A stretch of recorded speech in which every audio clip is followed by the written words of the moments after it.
Hello and अस्सलाम वालेकुम वरहमतुल्लाहि वबरकातुहू। कैसे हैं आप लोग? ठीक ठाक हैं और यकीनन बहुत खुश होंगे, आबाद होंगे जहाँ पर भी होंगे आप लोग।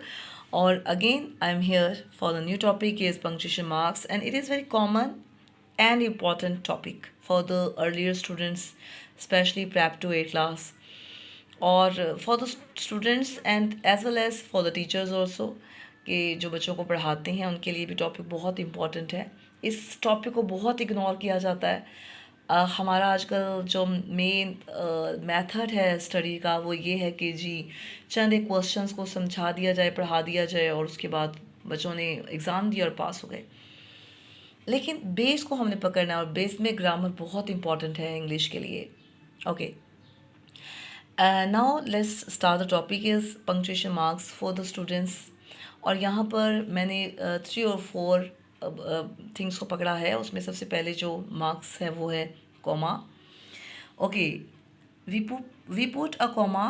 कॉमा, ये जो एक निशान आप देख रहे हैं इसको हम बोलते हैं कॉमा। ओके, और इसको लगाया जाता है between noun in a list. Okay, nouns. Noun आपको पता है, noun is the name of person, place और things. Similar noun means similar things of noun. For example अगर ये एनिमल्स नेम है या फ्रूट्स नेम है या थिंग्स नेम है, थिंग्स भी प्रॉपर अगर क्लासरूम थिंग्स हैं या बेडरूम थिंग्स हैं, मतलब उनका रिलेशन आपस में हो नाउन का, ऐसे नाउन के लिस्ट के दरमियान में जब वो बहुत ज़्यादा लिस्ट हो, नंबरिंग उनकी ज़्यादा हो, तो उसमें हम लोग जब डिफ्रेंशिएट करते हैं, एक्सप्लेन करते हैं तो कोमा लगा देते हैं। और कोमा के बाद जो लास्ट का थिंग्स रह जाती है उसको हम एंड के साथ रिलेट कर कर और फुल स्टॉप के साथ उसकी एंडिंग कर देते हैं। For example, there are 4 apples, फिर यहाँ पे आ जाता है comma 1 orange and 2 bananas in the basket. Okay, इसी तरह we put comma after yes and no.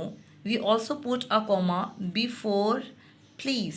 जब भी हम लोग प्लीज़ बोलेंगे, please come in, please give me a water, please don't disturb child, any sentence in which the word please is used and after that comma is also be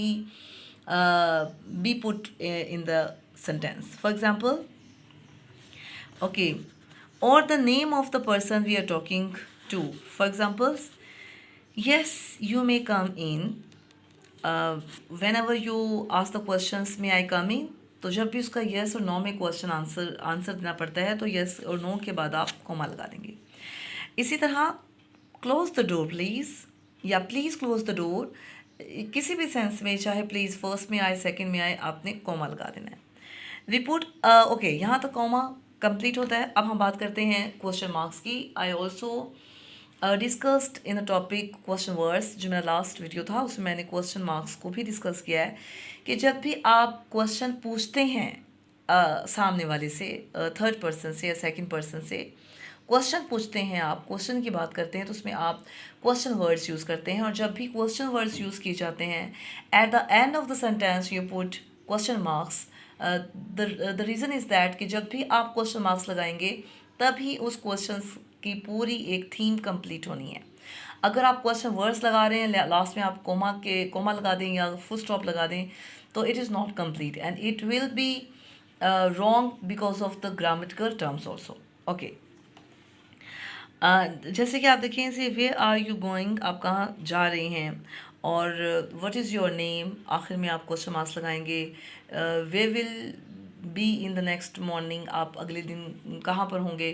तो इस तरह से जितने भी क्वेश्चंस आप पूछते हैं उसमें आप लोग क्वेश्चन मार्क्स लगाते हैं and this is the second punctuation marks, right. Okay, इस टॉपिक में हम छोटे बच्चों को सिखा रहे हैं तो यहाँ पे लास्ट में हमारे पास आ जाएगा फुल स्टॉप और it is very important, it always be used at the end of the sentence. जैसे it is my friend, sentence किसको कहते हैं? जब सब्जेक्ट वर्ब ऑब्जेक्ट ये स्ट्रक्चर कंप्लीट हो जाए और ऐसे combination of the words which gives complete meaning, इसको सेंटेंस बोलते हैं। और सेंटेंस को कंप्लीट करने के बाद आप फुल स्टॉप लगाते हैं। He is my friend, these are students and this is my class and these are the main sentences we can used.